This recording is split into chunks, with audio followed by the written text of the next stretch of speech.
दोस्तों मैं प्रश्न करूँगा आप लोग को चाहिए था दोस्त। आज मैं आप लोगों को क्लास 8 डब्ल्यू वर्ड साहित्य मेला पढ़ाने जा रहा हूँ। आज हम लोग पिछले वीडियो में हम लोग ने सुर के पद चैप्टर 1 पढ़े थे और हम लोग ये पद पढ़े थे। अब हम लोग गद पढ़ेंगे। तो निकालते हैं गद चैप्टर 1 श्रम की प्रतिष्ठा। श्रम की प्रतिष्ठा, जिसके लेखक हैं आचार्य विनोबा भावे। इनका जीवन परिचय। आचार्य विनोबा भावे का वास्तविक नाम विनायक नरहरि राव भावे था। उनका जन्म 11 सितंबर 1895 ईस्वी को महाराष्ट्र के गगोदा गांव में हुआ। वे बचपन से ही मेधावी थे और उन्होंने विद्यार्थी जीवन में गणित तथा संस्कृत जैसे विषयों का विशिष्ट अध्ययन कर लिया था। उन्होंने अपनी माता जी की प्रेरणा से आजीवन अविवाहित रहकर देश सेवा की और प्रवृत्त होने का संकल्प धारण किया था। उन पर महात्मा गांधी जी का अत्यंत प्रभाव था, इसलिए लंबे समय तक साबरमती आश्रम में उनके संपर्क में रहते रहे। उन्होंने गांधीवादी बनने के लिए सत्य और अहिंसा के सिद्धांत को मूल आधार बनाया। आचार्य जी का मूल जीवन दर्शन था सर्वोदय। वे भूदान, ग्रामदान और संपत्ति दान के द्वारा देश में एक सकारात्मक क्रांति लाने के लिए प्रयत्नशील रहे। वे भारतीय दर्शन में गहरी आस्था रखते थे। उन्होंने हिंदी के प्रति अत्यधिक प्रेम प्रदर्शित करते हुए इसे राष्ट्र भाषा के रूप में उपयुक्त व अनुकूल माना। उनकी प्रमुख रचनाओं के नाम हैं गीता, प्रवचन, विनोबा के विचार, शांति यात्रा, भूटान यज्ञ, जमाने की मांगे, सर्वोदय यात्रा, साहित्यिकों से जीवन और शिक्षण आदि। श्रम की प्रतिष्ठा आचार्य जी का एक महत्वपूर्ण निबंध है, जिसमें उन्होंने प्रत्येक व्यक्ति को कुछ न कुछ श्रम करते रहने की ओर प्रेरित करना चाहा है। उनका विचार है कि हमारे देश में स्वयं को संपन्न व बौद्धिक समझने वाले नागरिक श्रम से बचते हैं। यहाँ श्रम करने वाले को निम्न श्रेणी का माना जाता रहा है, परंतु श्रम करने वाला सदैव महत्वतर होता है। वे श्रमिक को शेषनाग सिद्ध करते हुए उसकी महत्वपूर्ण भूमिका व उत्तरदायित्व को संकेतित करते हैं। जो श्रम करते हैं वे अपने जीवन में पाप से दूर रहते हैं। उन्होंने रामायण में से सीता तथा महाभारत में से भगवान श्री कृष्ण का उदाहरण देकर श्रम के महत्व को स्थापित किया है। यहाँ पृथ्वी शेषनाग के मस्तक पर स्थित है। अगर शेषनाग का आधार टूट जाए तो पृथ्वी स्थिर नहीं रह सकेगी, जहाँ जरा जरा हो जाएगा। हमने सोचा यह शेषनाग कौन है। ध्यान में आया दिन भर शरीर श्रम करने वाले मजदूर जो किस्म किस्म की पैदावार करते हैं, वे ही ये शेषनाग है। सबका आधार उन मजदूरों पर है, इसलिए भगवान ने मजदूरों को कर्मयोगी कहा है। लेकिन सिर्फ कर्म करने से कोई कर्मयोगी नहीं होता। हिंदुस्तान में कुछ मजदूर खेतों पर काम करते हैं, कुछ रेलवे में काम करते हैं और कुछ कारखानों में। दिन भर मजदूरी करते हैं और पसीने से रोटी कमाते हैं। जो शख्स पसीने से रोटी कमाता है वह धन पुरुष हो जाता है। उसके जीवन में पाप का आसानी से प्रवेश नहीं हो सकता। दिन भर काम कर लिया तो रात को गहरी। Next page.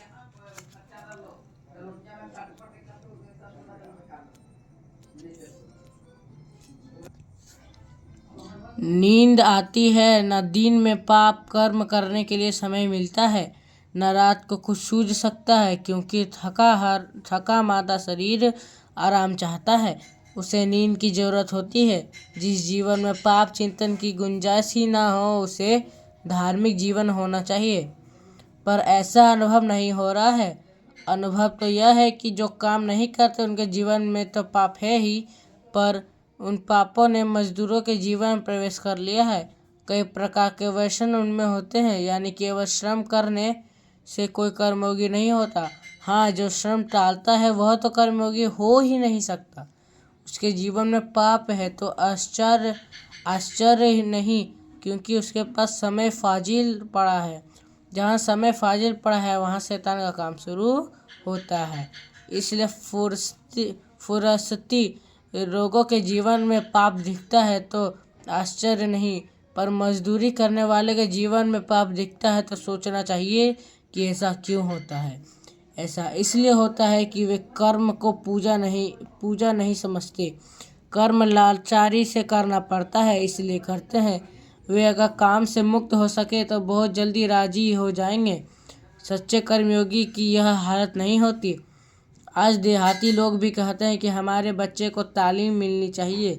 तालीम किस लिए मिलनी चाहिए? इसलिए नहीं कि लड़का ज्ञानी बनेगा, धर्म ग्रंथ पढ़ सकेगा और जीवन में हर काम विचारपूर्वक करेगा। Next page.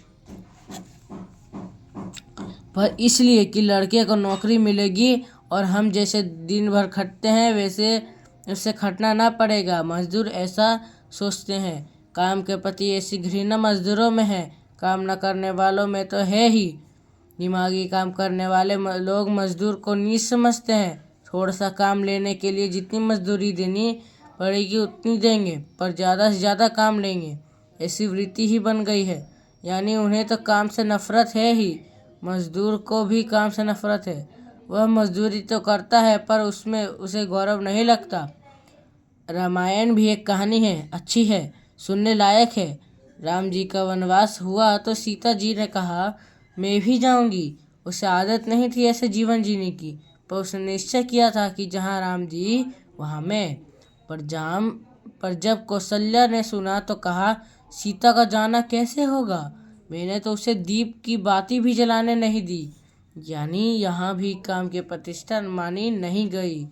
इसमें अच्छाई भी है कि ससुर के घर लड़की गई तो उसे बेटी समान माना, पर मेहनत को हीन माना गया, वह इसमें दिखता है। धर्मराज के राजसूय यज्ञ किया था, कृष्ण भी वहाँ गए थे। कहने लगे मुझे भी काम दो। धर्मराज ने कहा आपको क्या काम दे? आप तो हमारे लिए पूज्य है, आदरणीय है। आपके लायक हमारे पास कोई काम नहीं है। भगवान ने कहा आदरणीय है तो क्या नालायक है? हम काम कर सकते हैं। तो धर्मराज ने कहा आप ही अपना काम ढूंढ लीजिए। भगवान ने काम लिया, जूठी पतले उठाने का और पोछा लगाने का। ज्ञानी तो खा सकते हैं और आशीर्वाद दे सकते हैं, परंतु काम नहीं कर सकते हैं। अगर कोई सवेरे उठकर पीसता है तो वह ज्ञानी नहीं, मजदूर कहलाएगा। ज्ञानी को, योगी को काम नहीं करना चाहिए। बूढ़ों को काम से मुक्त हो रहना चाहिए। बूढ़ों को काम देना निष्ठुरता मानी जाएगी। यानी बूढ़ा, बच्चा, योगी, ज्ञानी, व्यापारी, वकील, अध्यापक, विद्यार्थी, किसी को और काम नहीं करना चाहिए। इतना बेकार वर्ग खड़ा हो जाएगा तो बेकारी बढ़ेगी। अगर ऐसा होता है कि जो काम नहीं करता वह खाता भी नहीं तो ठीक था, पर वह तो अधिक खाने को मांगता है। ऐसी सामाजिक रचना जहाँ हुई है वहाँ मजदूर समझते हैं कि हमें काम करने से छुट्टी मिले। Next page.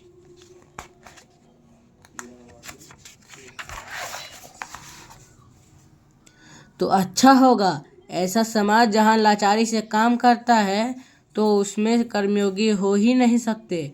जो काम टालते हैं, जो काम नहीं करते हैं, उनका जीवन धार्मिक ही होता ही नहीं। इस कारण अपने समाज में श्रम की प्रतिष्ठा नहीं है। काम नहीं करते, इसका कारण यह है कि जो दिमागी काम करते हैं उन्होंने दिमागी काम की महत्ता इतनी बढ़ा दी है कि उसे 1000 रुपये देना ही उचित मानेंगे और श्रम करने वाले को कम से कम जितना दे सकेंगे उतना ही देने की कोशिश करेंगे। शरीर श्रम की प्रतिष्ठा ना मानो, पर महात्मा गांधी तो दिमागी काम करते थे, फिर भी थोड़ा सा समय निकालकर दिन में सूत काट ही लेते थे। काम की इज्जत करनी चाहिए। अगर हम काम की इज्जत नहीं करते तो बड़ा भारी धर्म कार्य खोते हैं, ऐसा समझना चाहिए। यह तो एक बात कि कुछ दिमागी काम ज़्यादा करेंगे और कुछ दिमागी काम कम करेंगे, पर श्रम करने वालों का भी दिमाग है और दिमागी काम करने वालों को भी हाथ दिए हैं, तो दोनों को काम करना चाहिए। दोनों की इज्जत बढ़ेगी, प्रतिष्ठा बढ़ेगी। दिमागी काम का और श्रम का मूल्य कम ज़्यादा रखा गया है, यह ठीक नहीं है। पहले तो ऐसी व्यवस्था नहीं थी। ब्राह्मण जो ज्ञानी होता था, पढ़ाता था, वह सिर्फ धोती और खाने का अधिकारी था, वह अपरिग्रही माना गया। आज तो जो भी विद्या पढ़ाता है उसका मूल्य मांगता है। हम विद्या बेचने लगे हैं, यह गलत है। कर्मयोग की महिमा, श्रम की प्रतिष्ठा कायम करनी है तो कीमत में अधिक फर्क नहीं करना चाहिए। शरीर श्रम करने वाले को हम नीच मानते हैं, उसे किसी प्रकार की छुट्टियां नहीं देते। सफाई कर्मचारी को अगर एक दिन की भी छुट्टी दे तो सारा शहर गंदा हो जाए। इतना जो उपकारी है उसे हम नीचा मानते हैं। उसे साफ रहने के लिए साबुन आदि भी नहीं देते। न उसे इज्जत है, न प्रतिष्ठा है, न सम्मान है। मेहतर माने क्या? मेहतर माने तो महत्तर। ऐसा जो महत्तर है उसे हमने नीच मानना। इसलिए दो बातें होनी चाहिए, हर एक को थोड़ा थोड़ा श्रम करना ही चाहिए। अगर हम बिना काम किए खाते हैं तो हमारा जीवन पापी बनता है। दूसरी चीज, कामों का मूल्य समान होना चाहिए। जब यह होगा तब श्रम की प्रतिष्ठा होगी। शब्दार्थ: पृथ्वी, धरती, मस्तक, सिर, आधार, अवलंब, जर्रा, खंड खंड, धूल। श्रम, मेहनत, किस्म किस्म, तरह तरह, शख्स, व्यक्ति, क्रम, कार्य, प्रवेश, दाखिल, गुंजाइश, अटने या सामने की जगह, व्यसन, अयोग्यता, काम और क्रोध जनित दोष, फाजिल, खाली, देहाती, गवार, तालीम, शिक्षा, वृत्ति, पेशा, नफरत, घृणा, प्रतिष्ठा, मान मर्यादा, हीन, कमजोर, नालायक, अयोग्य, मुक्त, स्वतंत्र, निष्ठुरता, निर्यादता, लाचारी, मजबूरी, व्यवस्था, इंतजाम, अपरिग्रही, दान न लेने वाला, कायम, स्थिर, फर्क, अंतर, महत्तर, किसी से बड़ा या अच्छा। हम करेंगे अभ्यास। वस्तुनिष्ठ प्रश्न: श्रम की प्रतिष्ठा किस विधा की रचना है? निबंध: श्रम की प्रतिष्ठा के लेखक का नाम है आचार्य विनोबा भावे। जो शख्स पसीने से रोटी कमाता है वह हो जाता है धर्म पुरुष। आज समाज में किसकी प्रतिष्ठा नहीं है? श्रम की नहीं है। आचार्य विनोबा भावे का वास्तविक नाम क्या है? तो लघु प्रश्न है, ये यहाँ लिखा जा सकता है, इसलिए मैंने कॉपी में लिखा है। पार्ट 1, श्रम की प्रतिष्ठा गद्य, आचार्य विनोबा भावे। वास्तविक प्रश्न मैंने किताब में करा दिया है, तो मैं अभी लघु प्रश्न कराऊंगा। आचार्य विनोबा भावे का वास्तविक नाम क्या था? आचार्य विनोबा भावे का वास्तविक नाम विनायक राव भावे था। पृथ्वी का भार किसके मस्तक पर स्थित है? पृथ्वी का भार शेषनाग के मस्तक पर स्थित है। किसने मजदूरों को कर्मयोगी कहा है? भगवान ने मजदूरों को कर्मयोगी कहा है। कौन सा शख्स धर्म पुरुष हो जाता है? जो शख्स पसीने से रोटी कमाता है वह धर्म पुरुष हो जाता है। अपने समाज में किसकी प्रतिष्ठा नहीं है? अपने समाज में श्रम की प्रतिष्ठा नहीं है। बोधमूलक प्रश्न: धर्म पुरुष किसे कहा जाता है? कुछ मजदूर दिन भर मजदूरी करते हैं और पसीने बहाकर रोटी कमाते हैं। जो लोग पसीने से रोटी कमाते हैं वह धर्म पुरुष कहलाते हैं। कौन से लोग हैं जो खा सकते हैं और आशीर्वाद दे सकते हैं, काम नहीं करते? ज्ञानी अर्थात विद्वान लोग खा सकते हैं और आशीर्वाद दे सकते हैं पर काम नहीं कर सकते। श्रम की प्रतिष्ठा पाठ से क्या प्रेरणा मिलती है? श्रम की प्रतिष्ठा पाठ में लेखक ने प्रत्येक व्यक्ति को कुछ न कुछ काम करने की प्रेरणा दी है। हमारे देश में शारीरिक श्रम करने वालों को निम्न श्रेणी का मानते हैं, परंतु श्रम करने वाला व्यक्ति श्रेष्ठ होता है। इनके जीवन में पाप नहीं होता। हर काम का मूल्य समान होना चाहिए ताकि सभी को इज्जत मिले। भाषा बोध: शब्दों के वाक्य में लिंग निर्णय करें। पृथ्वी, पृथ्वी धन धान्य से भरी है। स्त्रीलिंग। कर्मयोगी, कर्मयोगी काम को पूजा समझता है। पुल्लिंग। तालीम, हर लड़की को अच्छी तालीम मिलनी चाहिए। स्त्रीलिंग। प्रतिष्ठा, अच्छे आचरण वाले व्यक्ति को प्रतिष्ठा मिलती है। स्त्रीलिंग। मजदूर दिन भर कठिन परिश्रम करता है। पुल्लिंग। अच्छे काम करने से इज्जत बढ़ती है। स्त्रीलिंग। हमारे यहाँ पढ़ाई लिखाई की अच्छी व्यवस्था है। स्त्रीलिंग। शब्दों के विपरीत शब्द लिखें। पृथ्वी, आकाश। पाप, पुण्य। जीवन, मरण, मृत्यु। नालायक, लायक। उपकारी, अपकारी। नीच, ऊंच। उचित, अनुचित। शब्दों के पर्यायवाची शब्द लिखें। पृथ्वी, धरती, धरा, भूमि। भगवान, ईश्वर, प्रभु, परमात्मा। रात्रि, निशा, रजनी।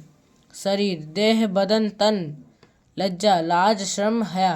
तो दोस्तों, मैंने आप लोगों को इस श्रम की प्रतिष्ठा मतलब हिंदी का गद्य का चैप्टर 1 करा चुका हूँ और पिछले वीडियो में चैप्टर 1 पद का भी करा चुका हूँ। अगर आप नहीं देखा है तो चैनल पर जाकर देख सकते हैं। Bye bye, tata, goodbye, like and share. और नए हो तो सब्सक्राइब करें। बाय।